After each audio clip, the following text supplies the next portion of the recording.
I'm Dr. Mackley, and I want to give you just a brief overview why people have problems with TMD or TMJ. Now, this is a lower jaw with upper teeth in the proper position.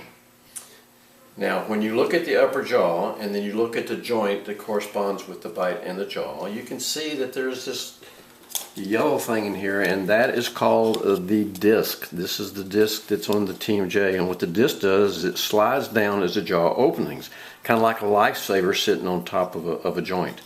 And this is the proper place to be. That's because the upper jaw is in the right place and the lower jaw is in the right place. But let's say that the patient had breathing issues and this upper jaw did not develop correctly, or let's say that the patient had 4 bicuspid extractions and the teeth now no longer fit correctly. So we will put in another set of teeth that are there incorrectly.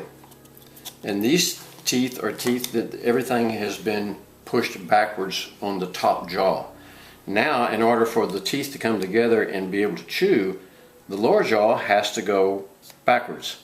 And when it goes backwards, the joint goes backwards also, and now you see that the joint is not in the place it should be.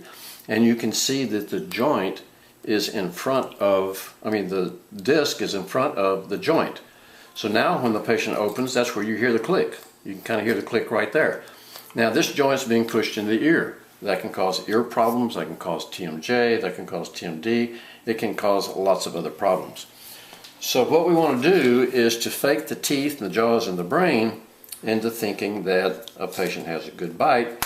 And we do that by making a plastic orthotic, an orthotic just like an orthotic that goes into the shoe to make your leg size the same.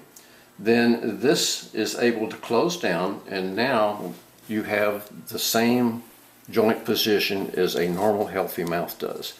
This appliance is usually worn 24/7 or maybe just at night, and it does absolutely wonders for the TMD patient. When you look at the x-ray here, you can see that the joints are pushed back into the ears. This is the ear area right here. So there's a lot of similarity between this, but this is in the wrong position. This patient has TMD problems. She's had 4 bicuspid extractions, which pushes the jaw back. So thank you very much for this brief introduction of TMD.